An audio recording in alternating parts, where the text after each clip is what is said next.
Welcome to 21st Century Saints Live, our podcast and live stream series for members of the Church of Jesus Christ of Latter-day Saints here in the United Kingdom and where, Alana? Around the world. So for those of you who are interested in, adjacent to, have any interest in the Mormon community and what's going on in the world of Mormonism and want to hear what we have to talk about tonight, we welcome you. We haven't advertised this. We're just suddenly going live. This is an off the cuff moment. Alana, how long have you had to prepare for tonight? If you want an exact time, Yeah, let's you do. I mean, literally told me, where is it? I want to do an impromptu episode, and that was at 10 minutes to 10. yeah. So, like, not even an hour. No. Yeah, like, And it's I probably mean, less than that because it just took me a while to get my laptop and everything set up since my daughter had stolen it and taken it to the room. yeah, So that's gotta what love held me them. up a bit. But yeah, not long. Well, we decided very last minute. We've known for a little while that we wanted to have a conversation. There's some things that I really need to talk about that Alana has some thoughts on. Thank you so much for joining us. We kind of thought with us not having notified anybody that we just suddenly decided to be here, that things might be a bit quiet, but it's great to have you all. So thank you so much. Before we begin, we want to shout out and really highlight that in the chat, whether it's Facebook, YouTube, we have the incredible Sarah Elizabeth, who we will be talking about a little bit in this episode. We're going to be talking a little bit about her work and her views and some of the things that she's been working on and the things that she's going to be doing. In the chat, she is able to share some incredible thoughts and is able to sort of share helplines and things like that. I also want to really encourage you, if you want to reach out to Sarah Elizabeth about any of the things that we're talking about, or indeed if you want to reach out to us, Sarah is part of our team. We would love to hear from you. We do love hearing from our audience. Okay, little bit of business first. I'm podcasting from my bed. We don't have the best internet signal, but this is the only place in the house where I was able to broadcast tonight. So because of that, we may have a little issue or two as we have in the past. We're going to just wing it. This is a rough and ready episode. We haven't done huge amounts of planning here. Except we kind of have, right, Alana? Loads of stuff. We've talked about a load of things. We haven't scripted this. We don't really tend to super script our episodes. And I think we talk about this a lot. We highlight this a lot, that the reason why we don't superscript things, we just sort of have a general outline of, we want to make sure we cover this. We want to make sure that we cover this other point. Because our goal when we were doing this is to make sure that we were having the conversations that we wish we could have at church. So if you walked into your class, um or even the foyer, anywhere, if you walked into where you wish church was at, that we would be having real, unbiased, unfiltered conversations where we didn't think, like, I can't say that in case I cause offense.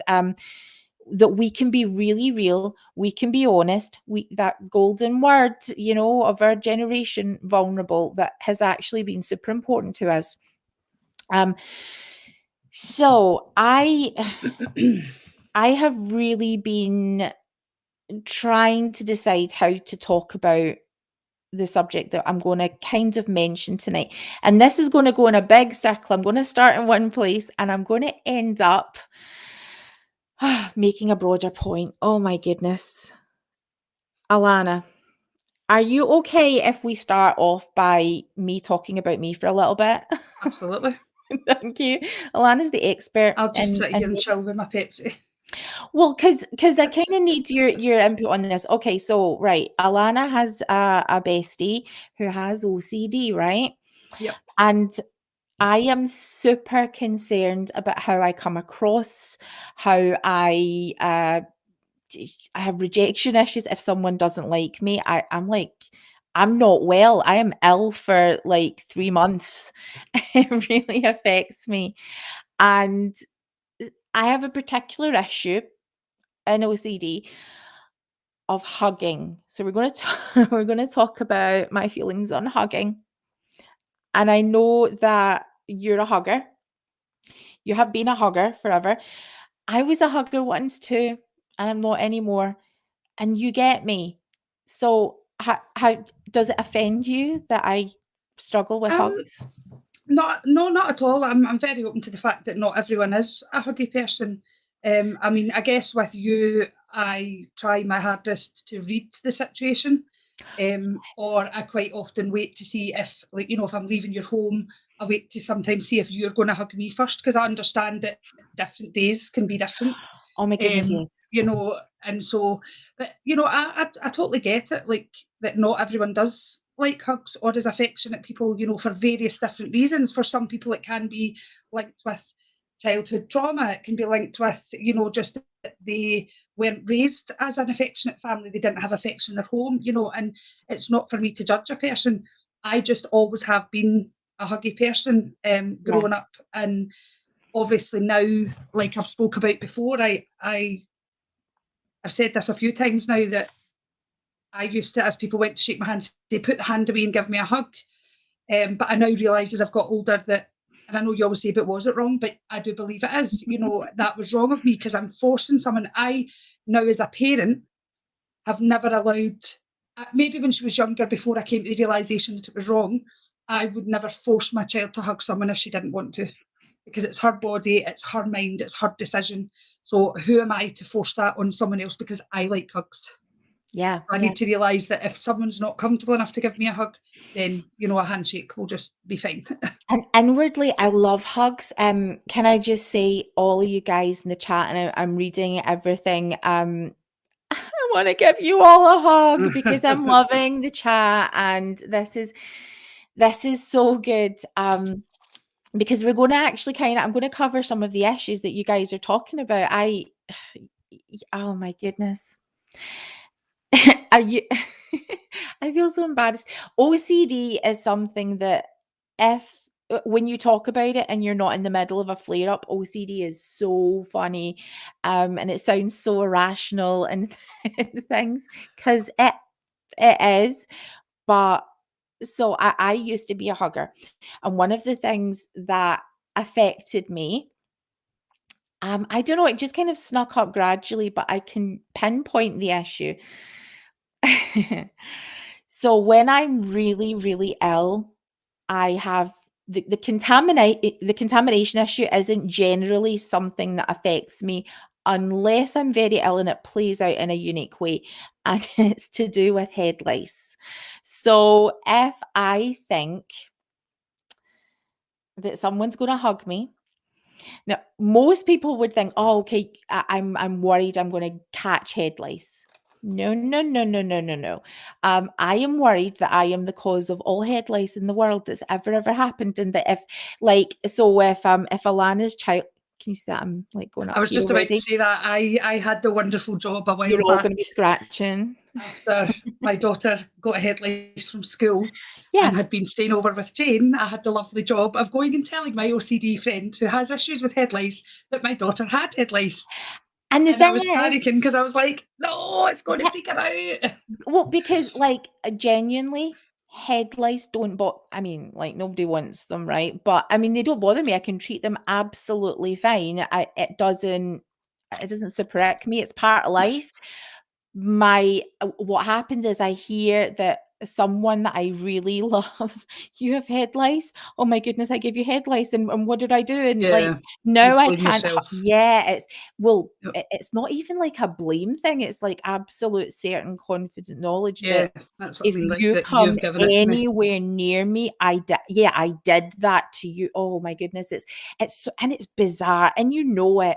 And so I will end up literally, do you remember, like, how bad it is? Like, I will go put chemicals on my head and like, I have to remind myself why it's not okay to put actual caustic things on my head, because my need to And the time I Yeah. had to get you the lotion, it was like the biggest bottle I Yeah. could buy. Enormous. Yeah. Yeah.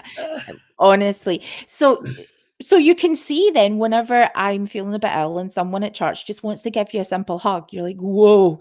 Oh my goodness. I'm ill right now and I can't." And so one of our one of our incredible viewers who's in our ward, oh my good, I wonder if you know what? I'm not going to say your name, say her name because we don't say names in this podcast. But can I just say she is the mother to everyone? So like that wonderful lady who is a hugger. You just wouldn't hug. I mean, even me with my issues, if you were not a hugger, everyone hugs her.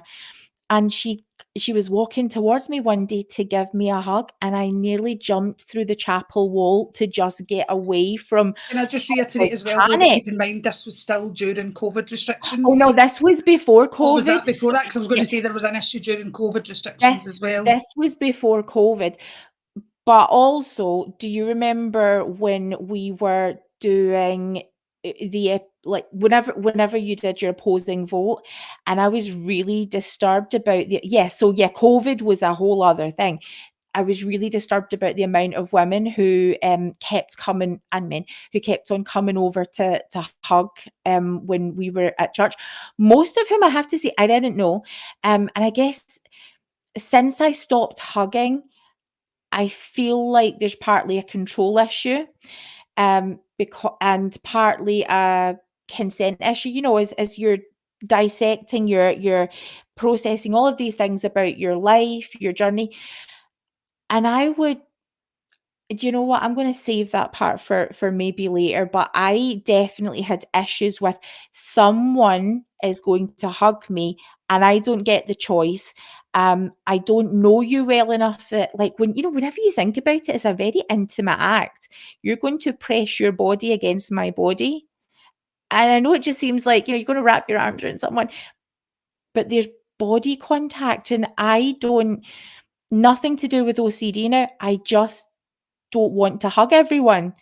Um, and families, like I was speaking with my mum about this just the other day, and she's like, yeah, I've become not so huggy, and all of a sudden, like she was talking about how, um, but it's okay when it's her grandkids or her family because they don't have a choice because they are part of her.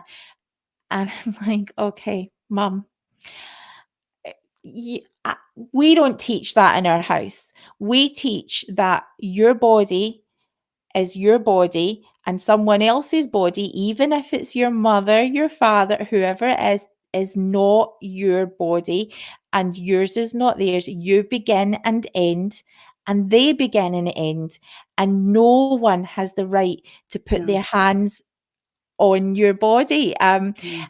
And Well, I just even seen when it's someone a talking loving about hug. that in the comments there. They'd said they Okay. always ask their grandchild, who's I think they said was autistic, but they always still ask, is it okay to give you a hug kind of thing? And I think Oh, that's I a love good thing. that. Yeah. So, and also, okay, I'm gonna bring men into it as well. Handshakes. Oh my goodness. To be a man, so men do the power handshake, like it has to be firm.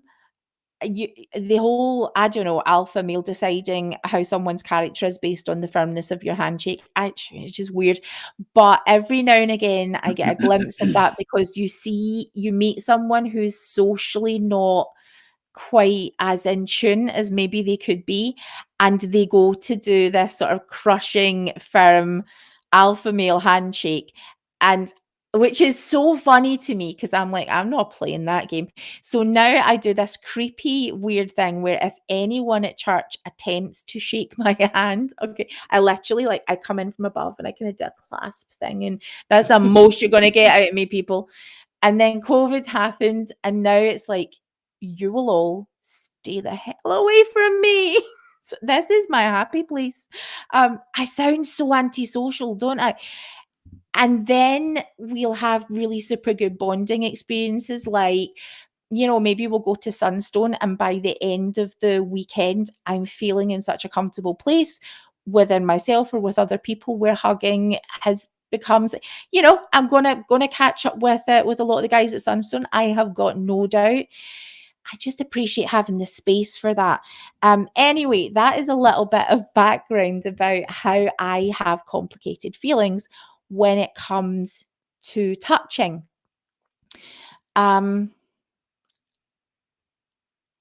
Something happened.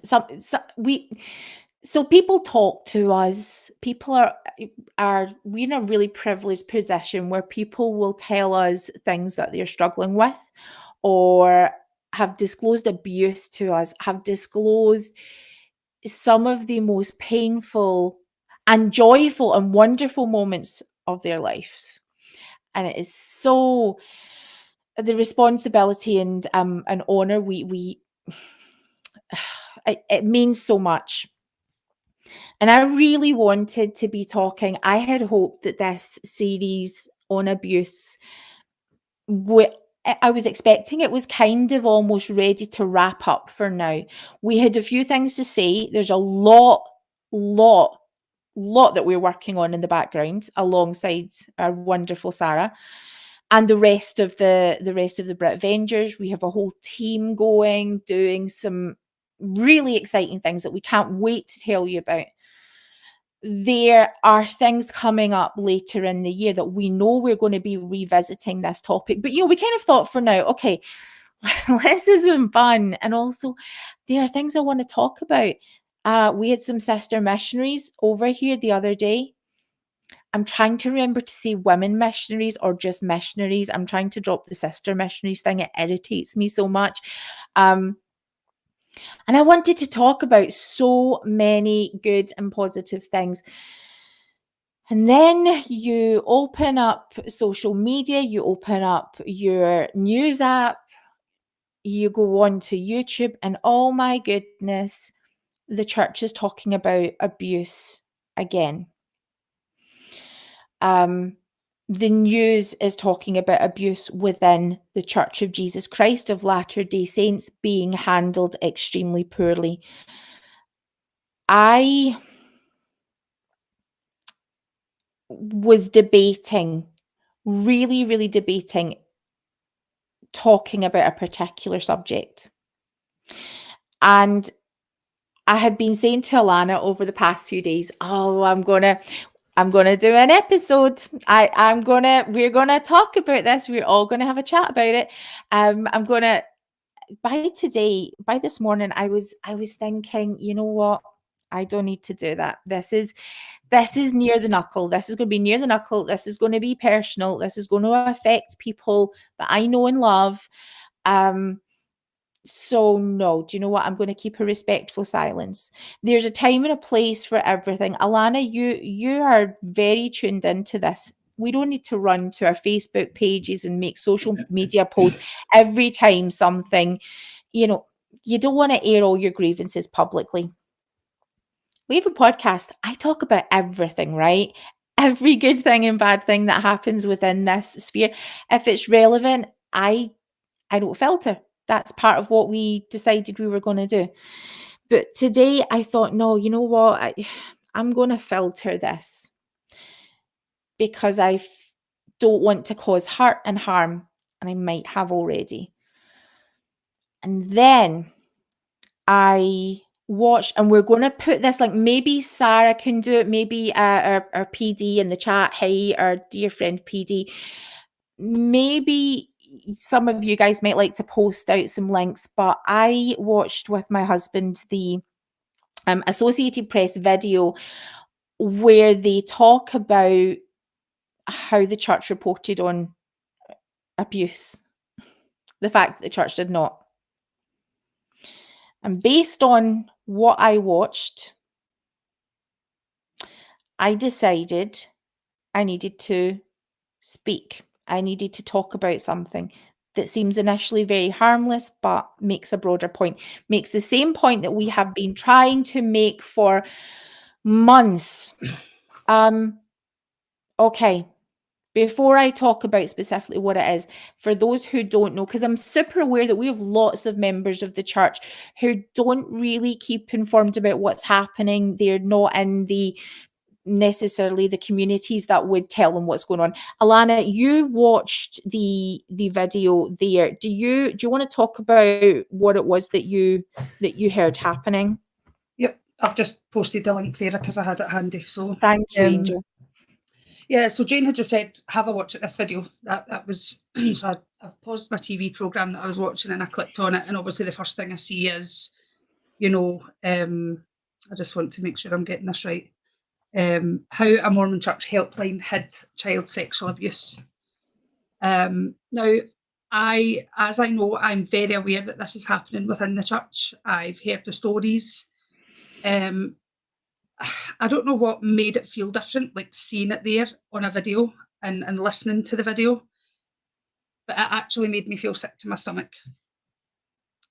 So it's basically a video talking about a child sex abuse case where they are suing the church for covering up the abuse. Because as people may or may not be aware, when the sexual abuse is reported to the bishop then phones this helpline, which then goes to, and I may get this wrong, is it Kirkton McConkie law firm? So and yeah, they discuss the situation and then go back to the bishop and tell them how to deal with it. And in this instance, they were told not to report it to the law, to the police. And so this abuse, I think, went on for several years. And no doubt caused a lot of damage. And that this was girls, it was their own father who was abusing them. And these were babies. These were little, was four children. Was it? Yeah. And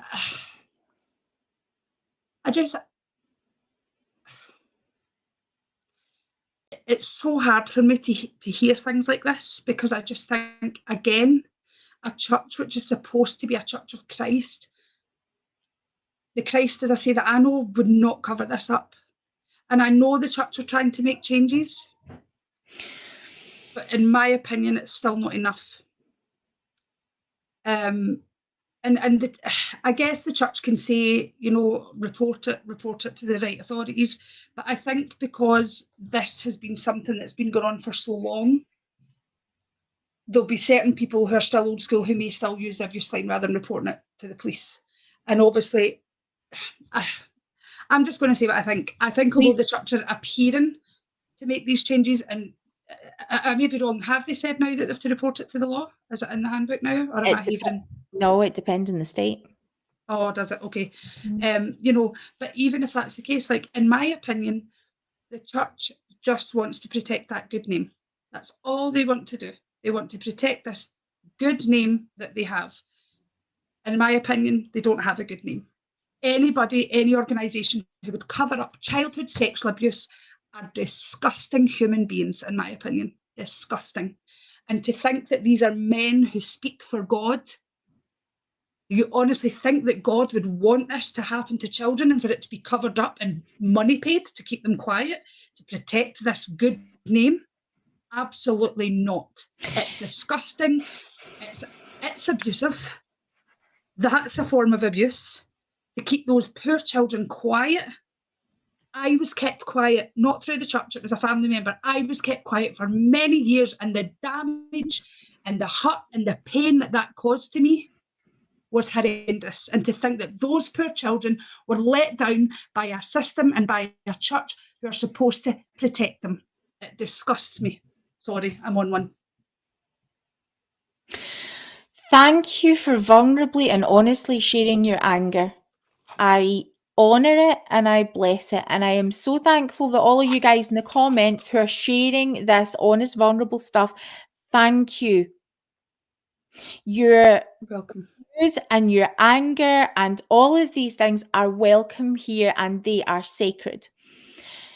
Now, while obviously, and I'm going to continue to speak just for a few minutes about the church itself and its response, that is actually not really what I want to focus on tonight. So what I want to focus on tonight is going to be your response. And when I say your response, it's because, in the blurb and the sort of show blurb that talks about what we're going to do tonight, I want to speak to my church leaders. So I'm going to come back to it in a second, but I want, if you're listening, I want you to take this personally. I am taking it personally. We've both been doing a lot of self-reflecting, both Alana and I, and Sarah, and within the Mormon community, we should all be asking ourselves these questions. But can I just quickly tell you what the church's response to the statement was? So initially what had happened was there was an Associated Press article. There is an accompanying Associated Press video, which Alana has linked to in the show notes. And the church the following day responded to the article. It said the abuse of a child or any other individual is inexcusable. The Church of Jesus Christ of Latter-day Saints believes this, teaches this, and dedicates tremendous resources and efforts to prevent, report, and address abuse. Yes. No. Yeah. As a church member, I believe that what you're saying there is exaggerated, insufficient, and yeah.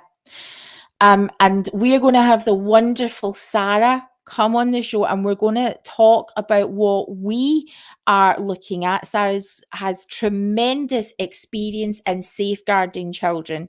As church members, the three of us and others who will be adding their names, who have already added their names, are going to be talking about, if you're saying that what you teach and the resources that you're providing are tremendous, we disagree, and we would like to make suggestions about what would be more suitable. And Sarah, go find Sarah on her Facebook page. She has said some incredible things. Oh my goodness, the answer is so simple.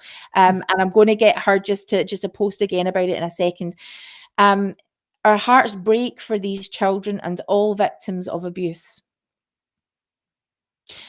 Let me just jump in there a second and say, who the hell cares?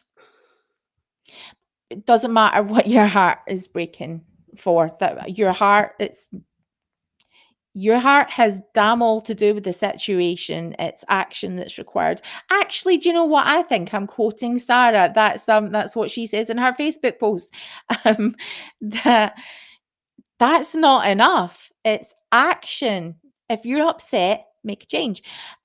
Anyway, the church goes on to say the nature and the purpose of the church's helpline was seriously mischaracterized in a recent Associated Press article. The helpline is instrumental in ensuring that all legal requirements for reporting are met. Now, obviously, that's completely accurate. That took me a second to realise what you said. That's why I had the delayed reaction there. Yeah, because that's the point of the helpline. It's about making sure that all legal reporting requirements are made. So if that's the case, then I ask you, church, why are there so many reported cases of this happening? Of them going to the church helpline and being told not to report it to the police. There are so many stories out there of that happening. So if you're saying that isn't how it's used, then why are there so many stories? Are people lying? Now, let me just jump in here to say, I love this church. I love this church. I love the people who are members of this church. And what I expect from this church is a gold standard. I feel concern to the extent that I feel that change has to be made. So this isn't trying to, cut the church to shreds. If anybody is sort of, in leadership who I've asked, that this is an episode for you.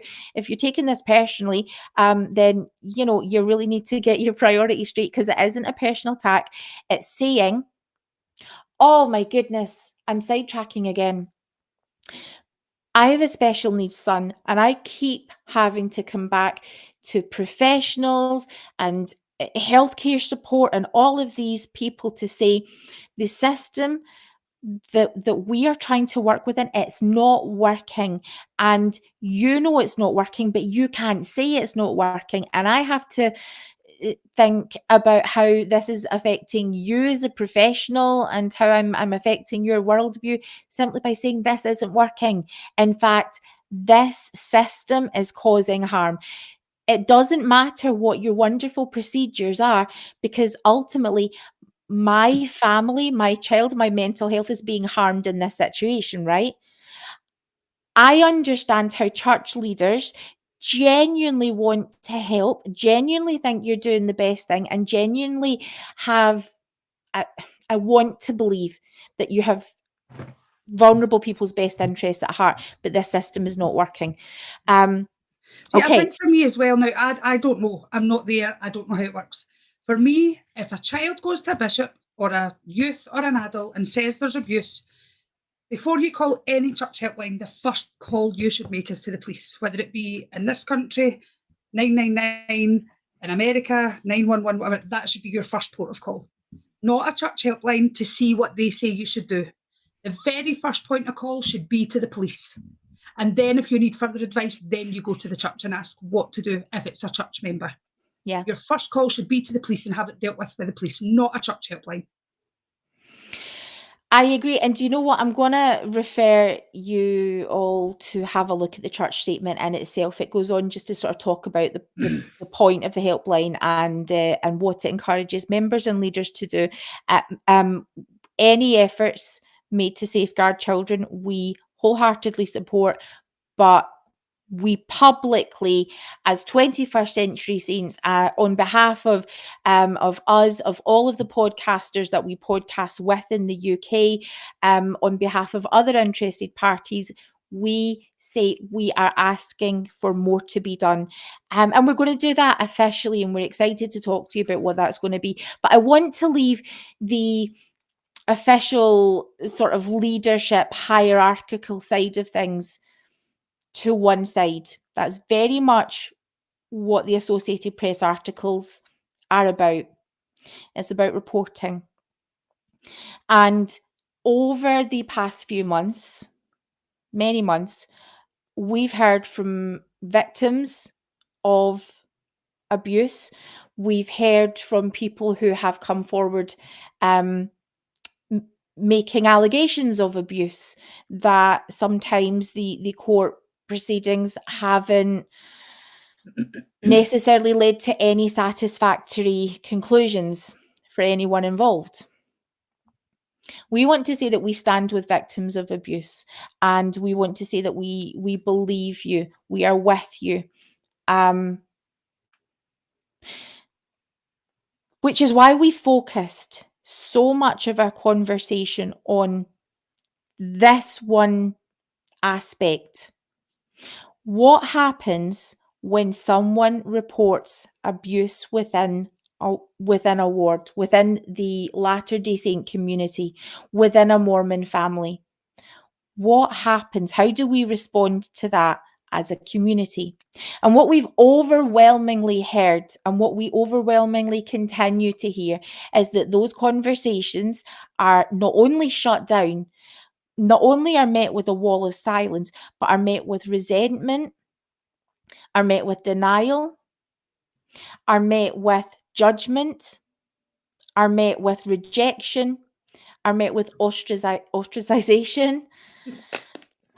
Do you know I love this girl. I love Alana Wilson Bryce, because if you misspeak, if there is a typo, Alana will not just, let that go by. Alana will laugh her socks off and will make sure that that she saw what you did there. Oh, I love But you. I don't just laugh at your typos or your words. No, I do it it's to myself as everyone. well. If I do a bad typo or can't pronounce a word, I just laugh about it.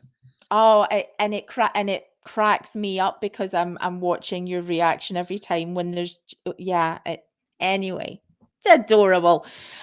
Um, yeah, so this issue of how we deal in communities with abuse, this came up because we were horrified at We've never fully on this show went into what the case was that we've talked about a few times. We've alluded to a specific case many, many times. I don't actually think there's an episode we've done over these past few months where we haven't alluded to that situation. I'm going to just restate for those of you, and I'm aware that because we don't go into the details of it because we don't think it's helpful, you can find the information for yourself. It's very easily Googleable. Did you just laugh at my Googleable? Oh my, this is my friend. This is who brings me joy. Googleable. I can't even see it. Googleable. Oh, I give up. Yeah. Even the most serious and sacred topic, Alana, just if it's funny, we stop and acknowledge it. Okay. Yeah. It was the reaction to this case that was so alarming and disturbing to me that this is what sort of motivated us into saying, right, we have to have some big conversations here. Not only do we need to countenance the fact that abuse happens, because we would really like to think it doesn't, not within the church. And that's the same throughout all society, but it's playing out in this Mormon if I'm way. being honest, as much as I know abuse happens everywhere, up until you told me about the abuse that came out, I didn't think it was happening in my church. Genuinely, honestly. Right. Why would we claim to be the true church? I guess I just hadn't really thought about it, that it's humans, it's, and that's not the worst part of it for me, is the abuse, it is the cover-up. That's the issue I have. I have an issue with abuse. Abuse should not be happening in any form with any child, any vulnerable adult, anyone. But the cover-up is what bugs me. Yeah, I don't think there could be the extent of cover-up without, and this is what I'm saying, this is one issue. So the Catholic Church things, the Boy Scouts things, there are elements where you have one authority figure, the buck stops there in an organization. So you have a local parish priest who has got quite an amount of freedom and not as much oversight. Here is my concern. And I'm going to refer to this case.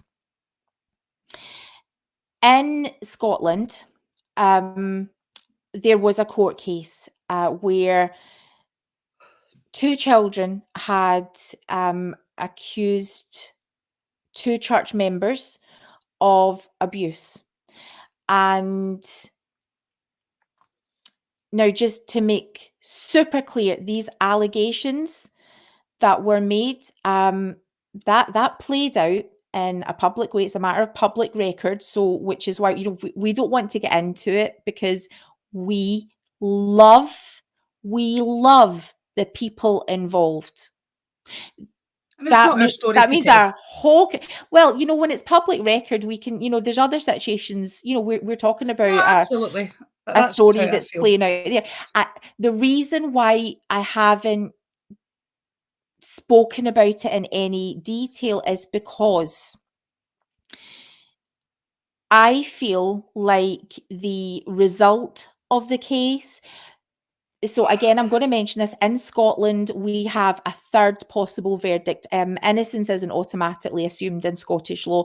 The third possible verdict, we have guilty, not guilty, and not proven. Now, that is a super controversial verdict that at the moment there's consultations. They've been looking at trying to get rid of this horrible verdict for years. But when the not proven verdict is applied, it means that the person who is being accused doesn't actually get, their name isn't cleared. It's just, it was not proven. You don't, they leave without a sort of stain on their character, but there's not been any exoneration. It's just, it wasn't proved. How it's often applied is very often when there's evidence to suggest it was done, but there's just not quite enough evidence to take it over the threshold. That can mean that people still have a lot of questions. Well, does that mean that there wasn't enough evidence, or does it mean that, and that's horrible for people who have been accused. but also for the alleged victim, it also means that they don't get either a guilty or not guilty. They don't get the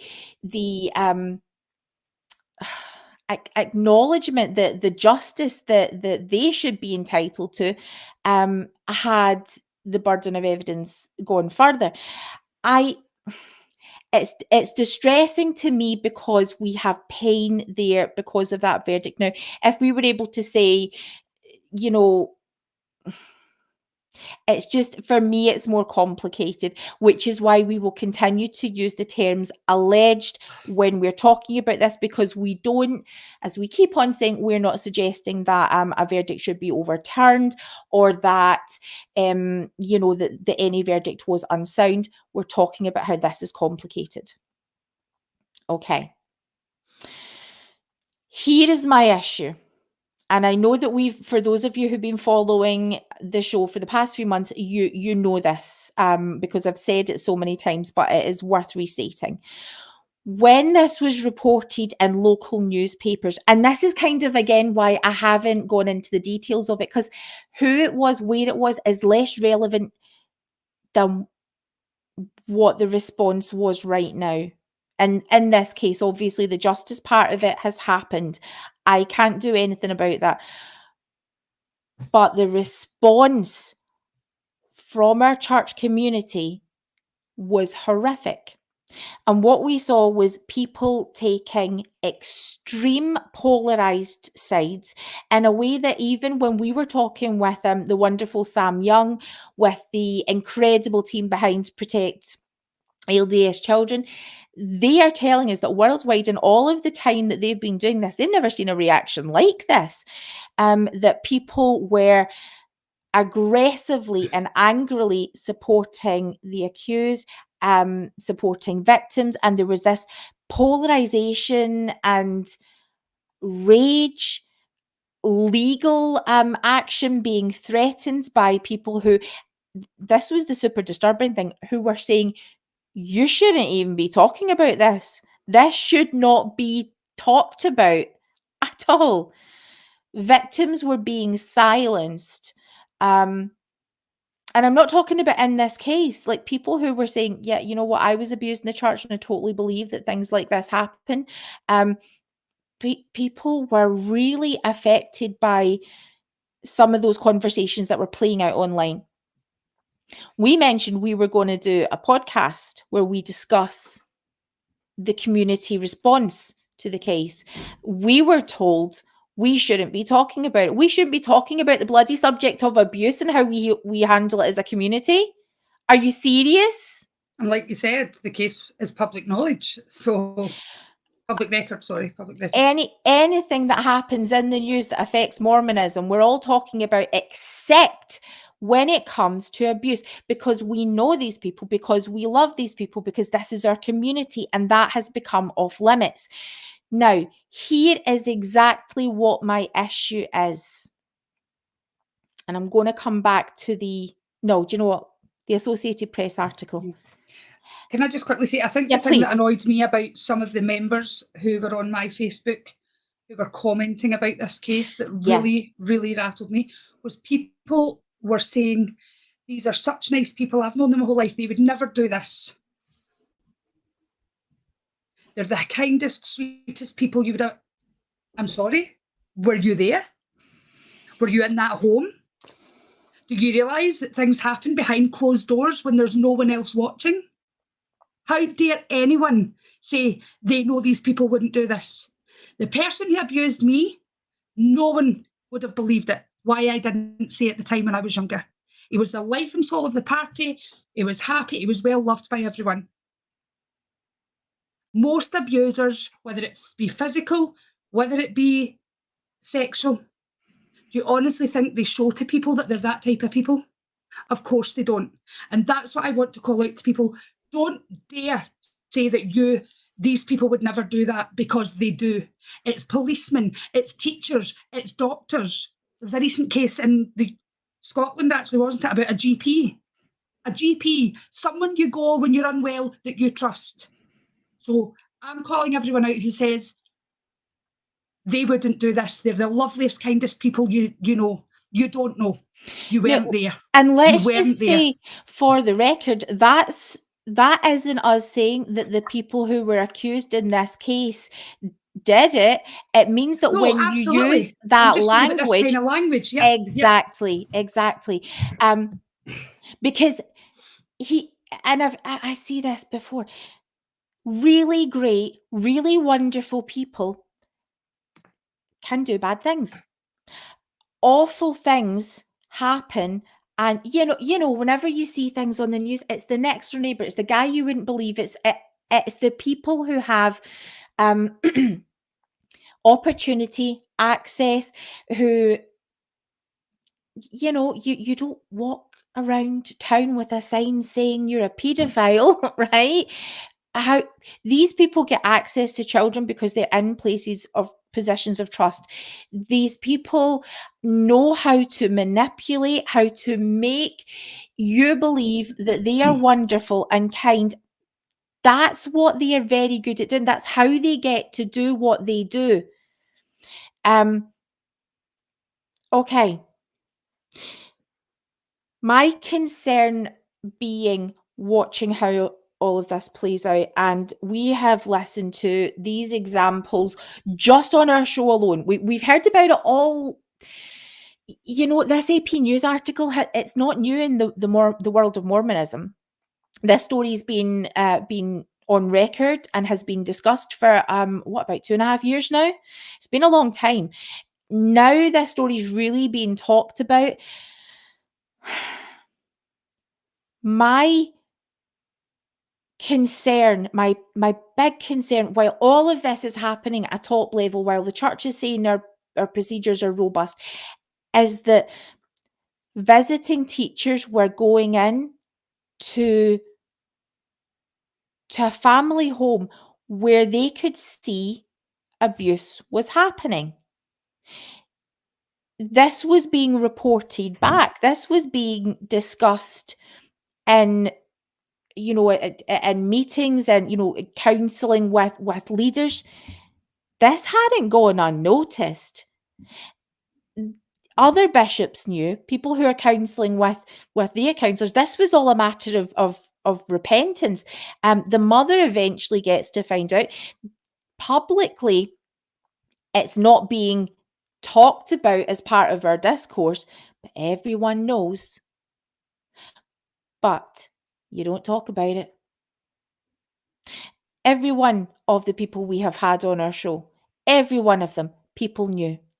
Every one of the people that we have interviewed, those of you who have contacted us, those of you who have been speaking to us, those of you who we're in chat groups and we are watching as you tell your story, and we're with you. You should have been kept safe over and over and over again by the adults whose responsibility it was to keep you safe. Those people who knew and those people who chose silence rather than doing something to help protect you. You were entitled to be safe, and you were let down over and over and over again, not just one time. I think the bit in that little clip you sent me that really hit my heartstrings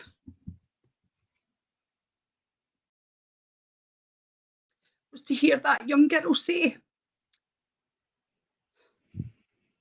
they excommunicated her father, but it didn't stop. There was other things I can't remember, but she said they did this, but it didn't stop. They failed those children big time. Those children wanted that to stop. And the people that they probably grew up trusting and thinking would protect them didn't. And those girls will be so damaged beyond full repair for the rest of their lives because of that. And that's why the church need to do better. They are not the ones who are responsible for that man's abuse. He is. They were responsible to make sure that the right authorities knew. And they didn't. they need to do better. You know, they do. And so bringing it back to we and what happened, we'll dig out the link to Alana's story where Alana talks about when you disclosed your abuse, how that happened was church members getting it right. You know, someone that you love, that is in a position of trust and authority, who was able to recognize something wasn't right and ask the right question at the right time and led to you. Oh my goodness, Yeah. you are to be the person who did that. Oh, God bless that man, and you know what you I did. always say, as much as I don't know what I believe in regards to the Holy Ghost and things anymore, I do believe that that was definitely inspired from somewhere for him to ask me that question. And I think it was just something along the lines of, just, he's knew me my whole life. We were around his family for a long time. Growing up, we were around everyone. And he knew how I had been raised and things. And he just asked, you know, is there anything going on in your life that's causing you to act this way? Because I was acting out, I was drinking, I was smoking, I was, you know, causing a lot of ruption within my family. And that was the question he asked. And that was enough for me to decide I feel safe enough here to answer and tell why. Now, it's relevant that that wasn't another church member. That is worth saying. Yeah, the person who abused me was not a church member. Yeah, and so I you know, that man, that's how to deal with it. That's just beautiful. And this is what I mean in our ward. I want to talk about those amazing things where people are getting it really, really right. Except when it's another member of the church. Okay, I want to talk about the fact that during a show, this is us getting to the nitty gritty now. When we were doing our episode with the wonderful Katie, our Greenwich Spinach on TikTok, that wonderful she works for Protect LGS Children. She's an admin there, and she shared her story with vulnerability. I said a thing, and my son's a little bit anxious tonight. His dad's, you know, it's not me who's dealing, it's dad. So yeah. And it's not going great apparently. Okay, so yeah, I said a thing during that episode, and it hurt someone in our ward. Someone I love. And I had no idea it hurt them. When I had been thinking so much about how I should handle this situation. So, okay. I dislike having to talk about it, but it's become super relevant to the broader conversation that we're having about abuse. Now, I hadn't accused anybody of abuse. I haven't been abused. Okay, let's just make that super clear. But let me take you back to, you know, whenever we were first talking about hugging and me having some issues with that. I also don't like being hugged by men. It's actually I suppose some people, maybe I'm okay with it. But I mentioned in the episode that there were people who hug in the wards, and I use the term creepy hugger guy.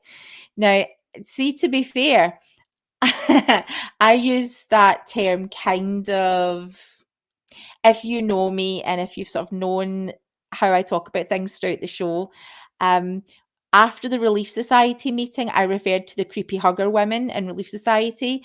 I mentioned this the other day, Alana. I was like, I was driving past my house one day and had mentioned that I was standing talking to someone in my living room.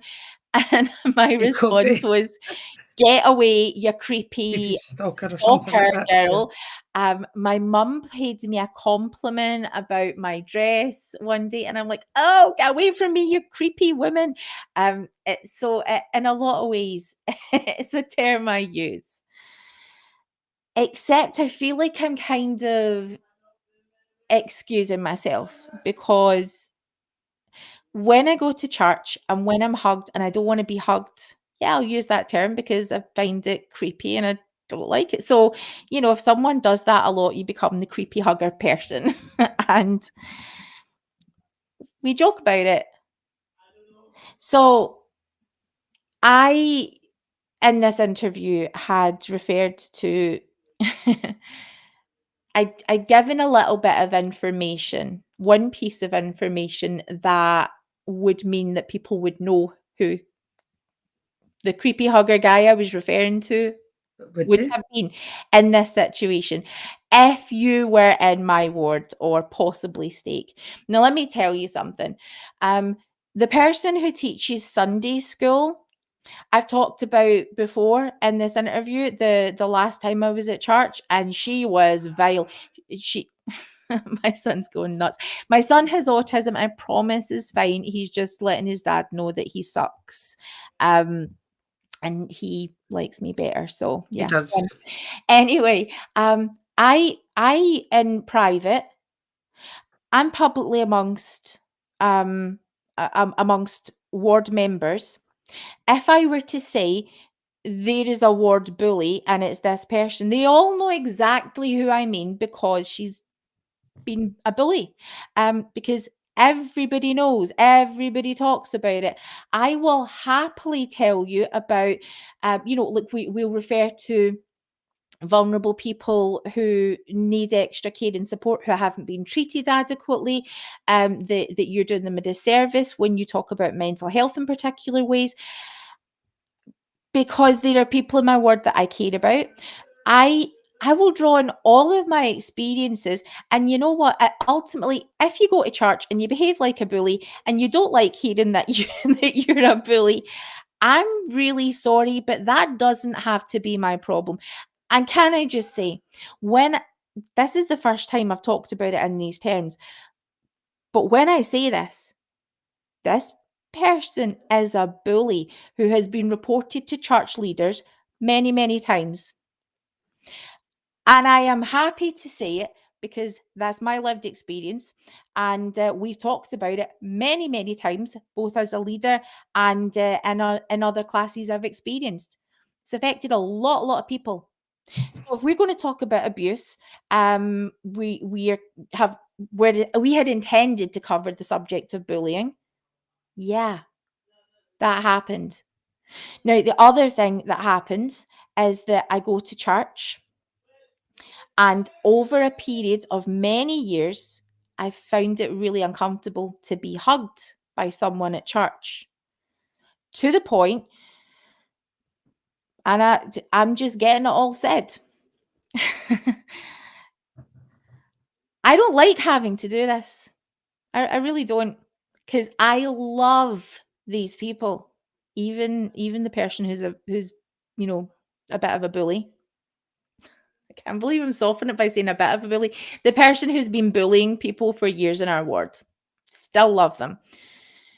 The person who does all the hugging, oh, he is wonderful.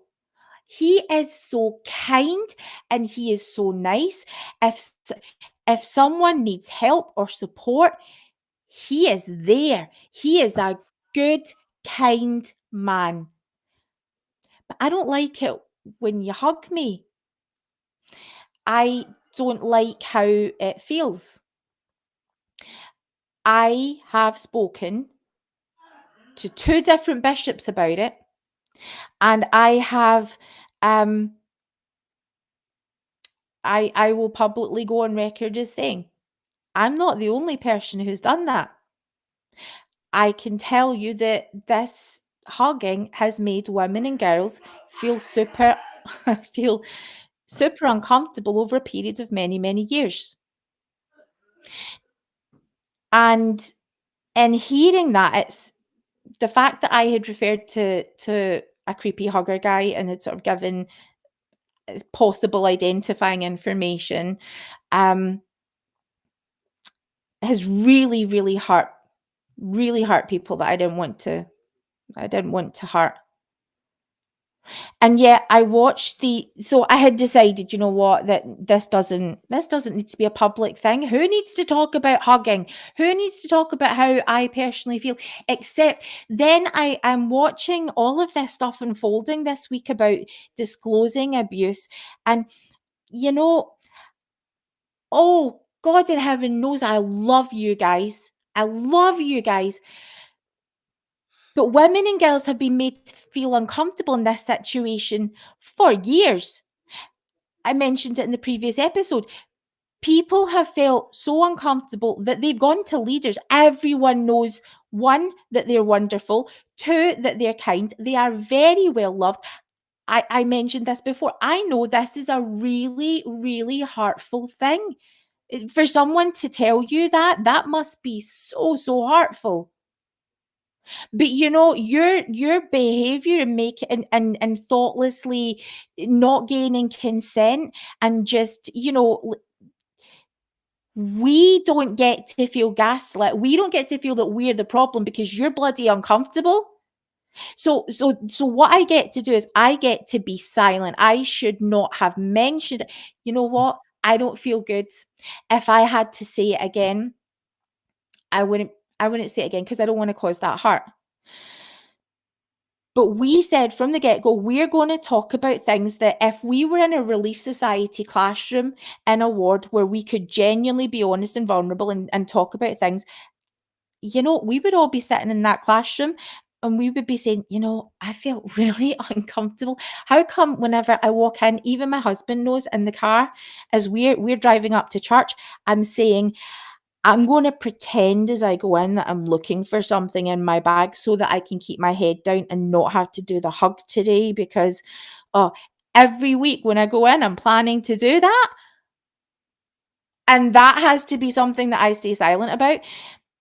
In a class, we should be able to say, I feel uncomfortable when maybe some of the men are hugging me and I don't really like it. And then something is supposed to happen next. Action is supposed to happen. Someone is then supposed to take that person to the side and say, "Hey, you know what? We don't do this." So, literally, what can happen in our ward? Oh, watch me do this. You want me to be quiet? Tough shit. I am doing this. A woman's ass can be slapped in the foyer, and we're supposed to stay silent. Oh, no, no, no. And I'm so super sorry if I've offended you or upset you because I said this and I said it in a public space and I'm so sorry that you're and I really mean it. I'm so sorry that you're hurt by that. But when men behave, particularly men, when people behave in these ways that mean that we can't even say what the problem is out loud, ostracized. Now, let me tell you what I would have liked to happen, and this is bringing me back to the broader point that I wanted to make. And I say I feel awful about having to do this.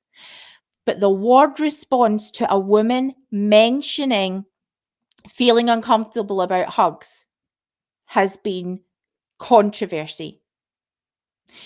You're angry at me, and I get it.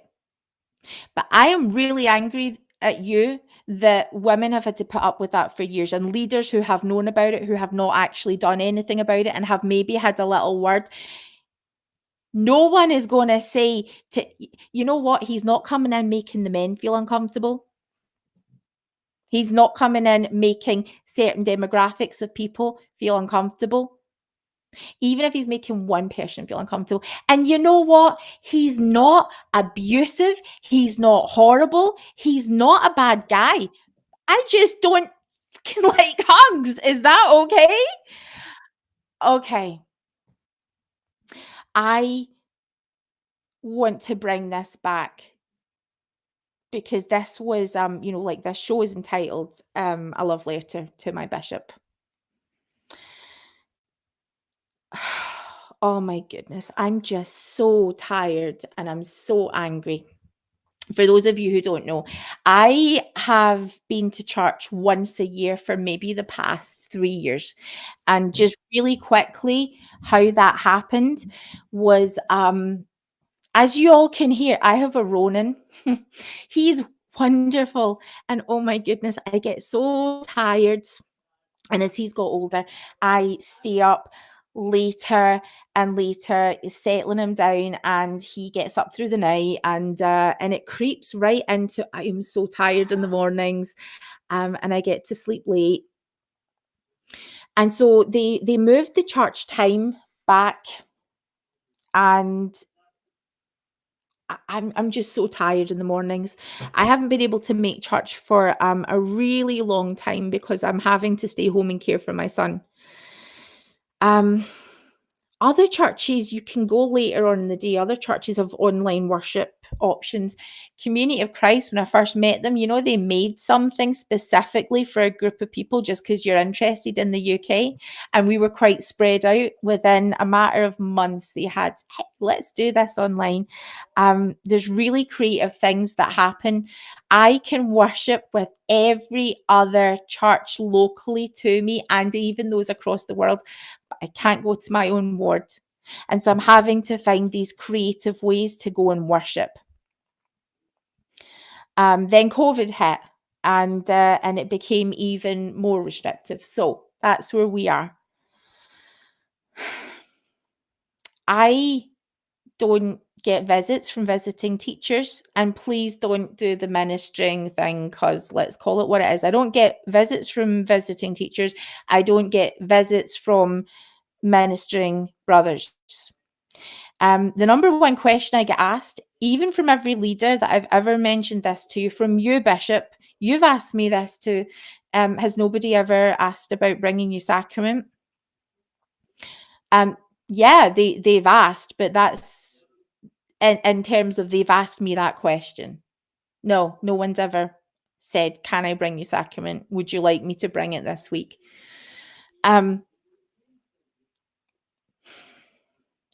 I miss being able to worship with my faith community. And I've asked for meetings with my bishop. And we got to have an online meeting. And there are times when I could absolutely meet. It's just mornings are so tough. Well, times are so tough. Could you come visit me? Could we do it on Zoom? I've asked for counsel and I've asked for support, and you've all just disappeared on me. You've all just left. And I've needed even just talk to me about Jesus. Just tell me what happened in church today. And there's nobody here to do that. All my friends who once would have done that, they've all gone. They're not there anymore. I feel really, really saddened that when I did a podcast episode, I started this podcast because everyone was leaving, and I started this podcast because no one was doing anything to meet my spiritual needs, for a whole host of reasons, that there were things that we weren't talking about. And so, yeah, I started to do this, taking a bit of the authority and spiritual independence for myself. I did an episode where I talk about feeling uncomfortable about hugs, where we're talking in a whole series about abuse. And my church leaders have listened to that episode, and rather than focus on, what makes me really upset is Katie's story has been totally overlooked because we've talked about a guy who hugged me and made me feel uncomfortable. I mean, I didn't even, because I used the term creepy hugger guy alluded to a member of my ward, and that has been the takeaway from that whole episode. That is the takeaway from the whole thing about abuse. You know, whenever we're saying every week, yeah, whenever people mention abuse or consent at church, whenever people mention safeguarding, you know what happens? They don't like it. They shut it down. They don't want to talk about it. They don't want to hear it. They'll get really angry if you say that someone put their hands on you at church. Oh my goodness. Yeah, they do. And what that person did, who, because ultimately I know, like, we know who watches our show, right? We know. And we value you. We value whatever your motivation for watching this is. For the most part, we get so much support. We've never had any direct unkindness or lack of support. But we're aware that people watch this show occasionally to keep an eye on us and to hear what we're saying. You, and you know who you are. You watched this show and you went straight to those people and you told them in order to do what? What effect did you think you were going to have? Now, at the end of the day, this is something that I said. This is something that I said in a very, very public way. But I am super curious that you, my ministering brother, who has never been to visit us, you went to speak to someone that I had alluded to in a podcast, rather, like, you didn't even come to me. You didn't even ask, wow, is that maybe part of the reason why you don't come to church? So that I can tell you know what?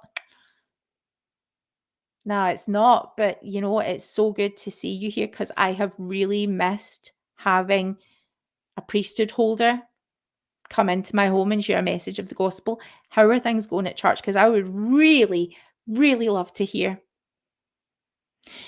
You went and, you know, totally forgot about me in this situation. The person who is saying that there was an issue, that I was feeling uncomfortable. Oh my goodness. I am so let down by you right now. I am so let down by the leaders in my ward who consistently forget about us. You know, we've always had really good relationships. I've always had really good relationships in the ward. I mean, you have too, Alana. I know that. This is a really good, sweet ward. And let me tell you, my bishop is wonderful.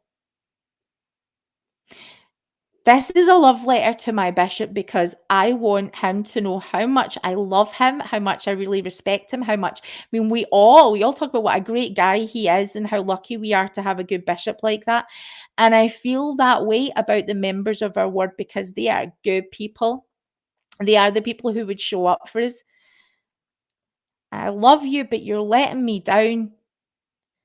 And I wanted to meet with you to tell you that. But the only time that you're prepared to give is if I can show up at church on a Sunday, and I'm really thankful and appreciate that you're willing to wait after church there to make that time for me. But I can't get there. And you're not willing to make any adaptation. In the meantime, all of these months and now years have gone by and I am still here. You all fasted for missionary work last month. Sarah Elizabeth mentioned in Dundee, you know, the Dundee case that we alluded to. The ward there fasted for people who had been accused of abuse because they had already decided that they were innocent. That's what they called on the powers of heaven to do. What I want to do, and I know I've said so many things that are further hurtful to the people that I mentioned back at the beginning that I didn't want to hurt anymore. And I am so So not happy that I felt like I had to do that. But, in the name of all of those people who have been abused, who have had, oh my goodness, guys, this is nothing compared to what those people who are speaking to us and who have been on these news articles, who have shared their stories on protected children, who have shared their stories on Mormon stories, who have shared their stories through the Mormon Leaks Truth and Transparency site. All of those stories that happened, all of those people who left, all of those people who died, all of those people who never recovered, and those people who continue to try and recover. I decided I am going to talk about this. And yes, someone's going to be further hurt by it. Because we need to talk about when someone feels uncomfortable at church, what you do is you become this us against them group and are seeing you're being attacked. Not that we've got a problem, there might be an issue there and this needs to be fixed. My story is so minuscule compared to all of the serious things that are happening. You know what happens if someone says, your husband made me feel really uncomfortable? It's understandable that you're going to hate it. It's understandable that you're going to support your husband and you're going to stand completely by him. You may think that I am completely overreacting. You may think the person who's reporting abuse or whatever it is completely wrong. And that's understandable. But if you're a leader or a member in the Mormon church and you think you know, especially when you know and you've seen for yourself evidences where that person has acted without consent, has caused harm, or has the potential to cause harm, or if abuse is being disclosed to you and you decide that silence is the best option, then the place for you is not the Church of Jesus Christ of Latter-day Saints. If silence is the answer to you, if silencing victims is the answer to you, if putting your fingers in your ears and making sure that people cannot feel safe to speak up about abuse, then the place for you is going straight to bloody hell, because it is not where Jesus expects you to be. He's made it really clear, if you can't keep children safe, then this is not what Christianity looks like.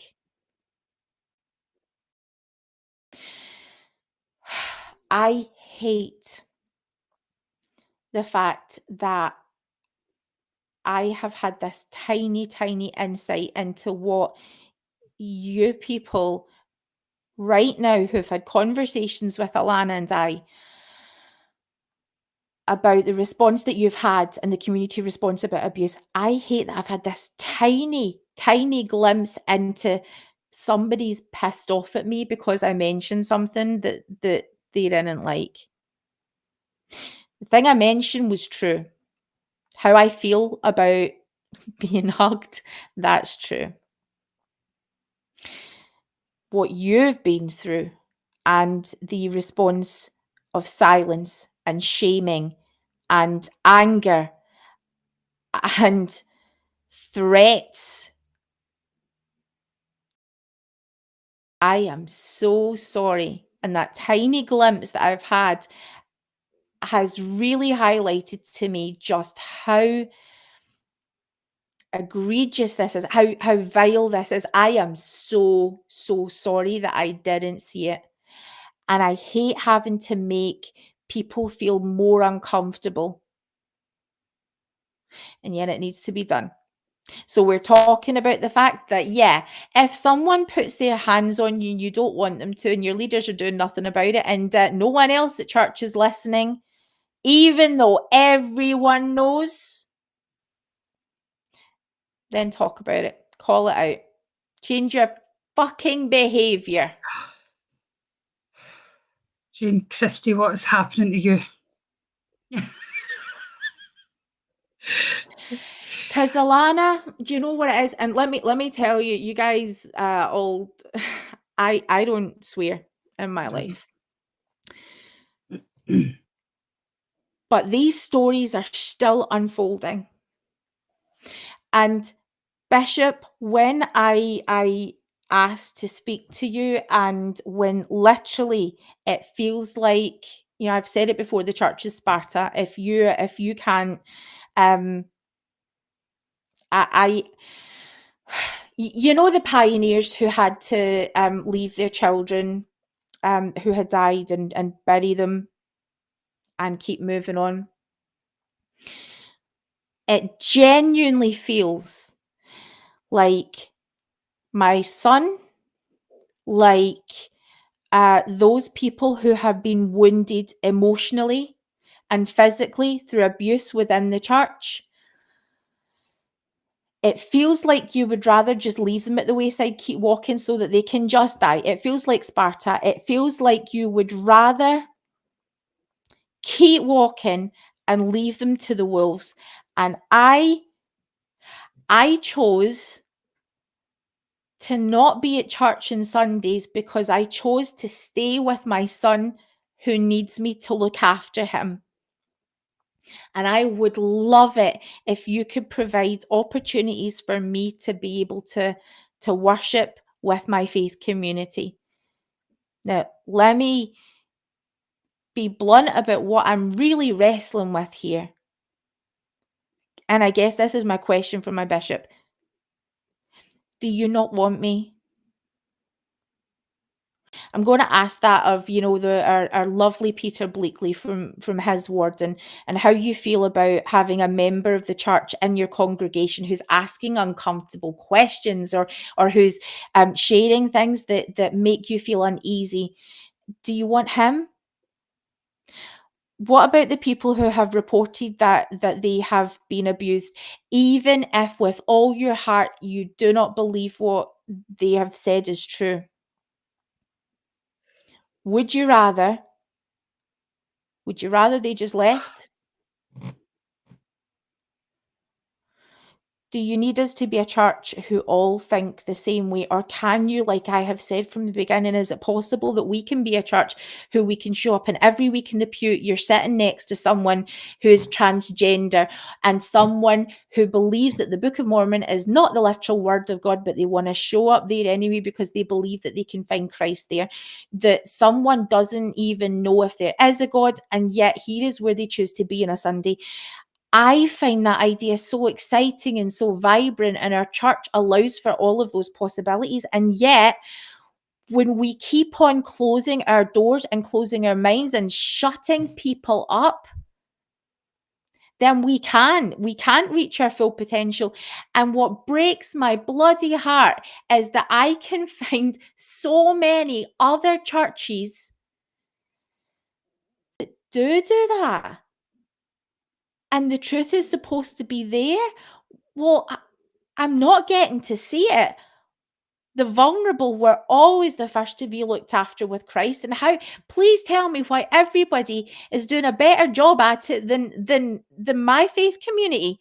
How dare you let down the name of Jesus Christ? How dare you take his name on you and just keep walking away when we have a literal child through in that bedroom who listens to the tabernacle choir, who loves the prophet, who loves to hear about the people in church who are asking for him, who every week forget to even think about him?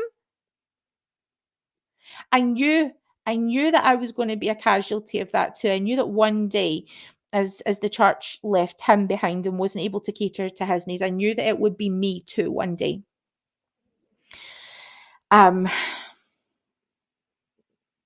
just guts me being here.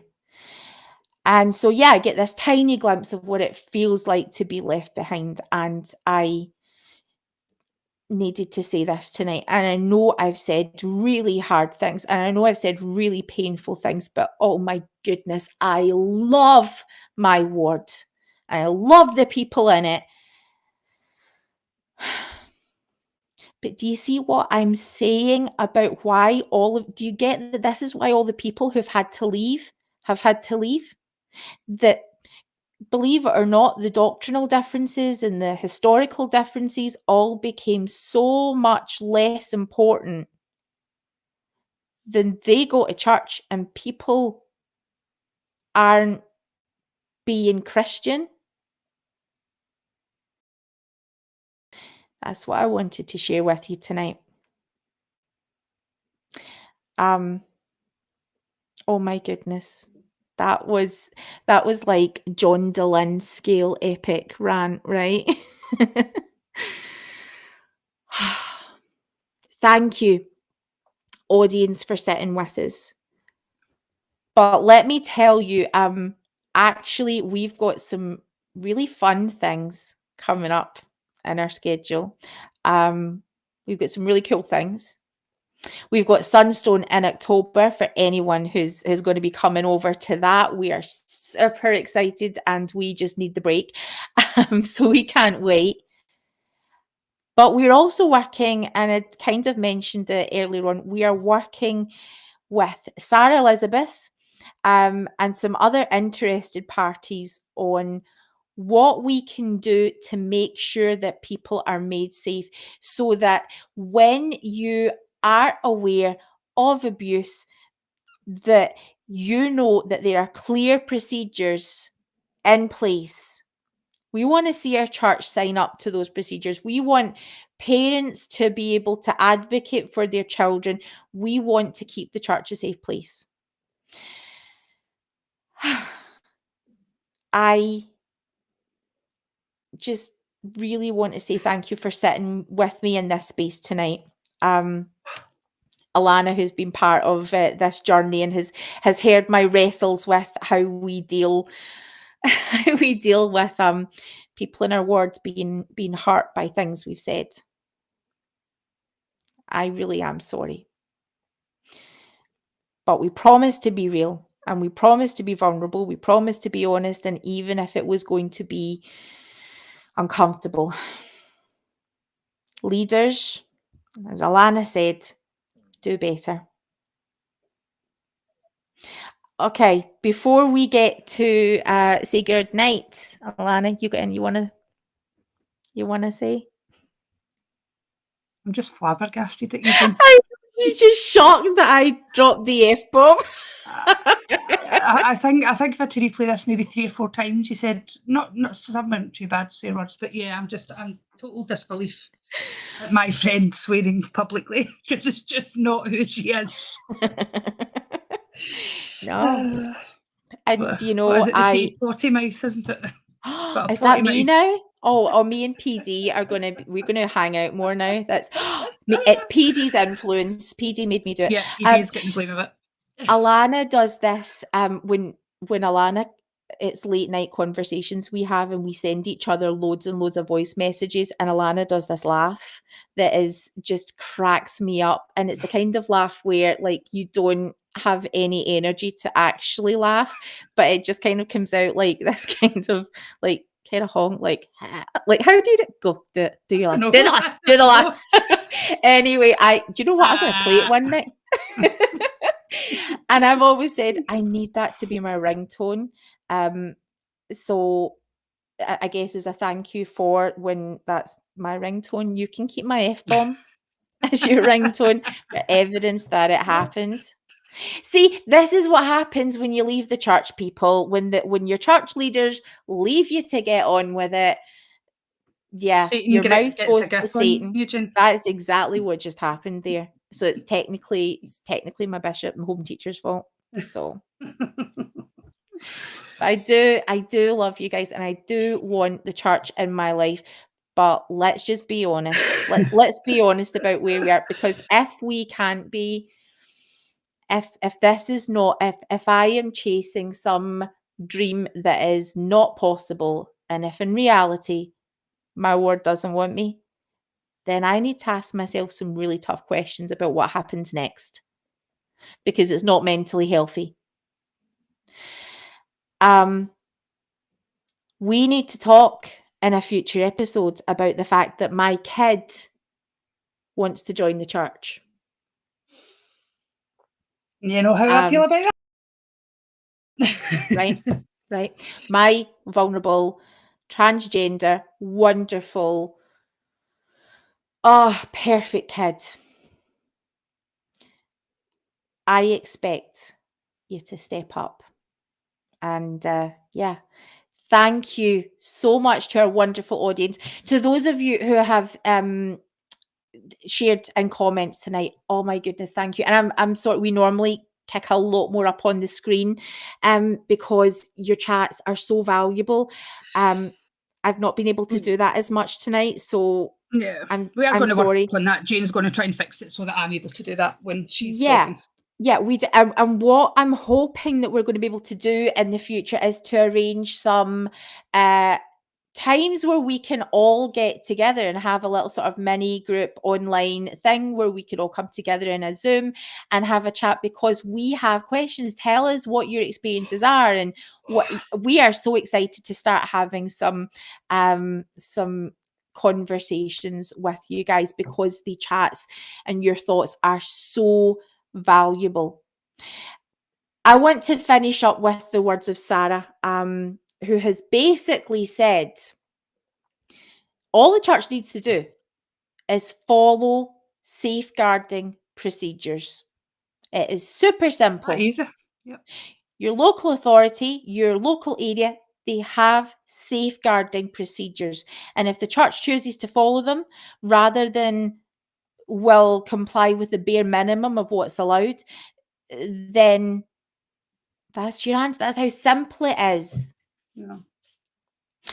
So yeah, if you're struggling with those answers, don't worry, because the Brit Vengers 21st Century Saints, we're on the case. We're gonna help hopefully shine a light on this in the UK, and so watch this space, because we are super excited to tell you what we have in mind. If you want to support the work that we are doing, and it is exciting stuff, then we would love it if you would consider making a one-off donation or even a monthly donation. The way you can do that is that the link is on our YouTube page. We will try and get a link out in the show notes too shortly. For those of you who have donated, oh my goodness, thank you. You have no idea how much it means. And how delighted we are. And we are going to also have a conversation soon where we tell you exactly what your money is going to. We really appreciate you allowing us to do what really matters to us most. Okay, go have fun. Oh, Alana. I was just going to say, I know there have been people asking over the weeks. I am in the middle of speaking with my nephew Ben regarding his part 2 episode. So as soon as we have a date for that, we will let you guys know with Benjamin for his part 2.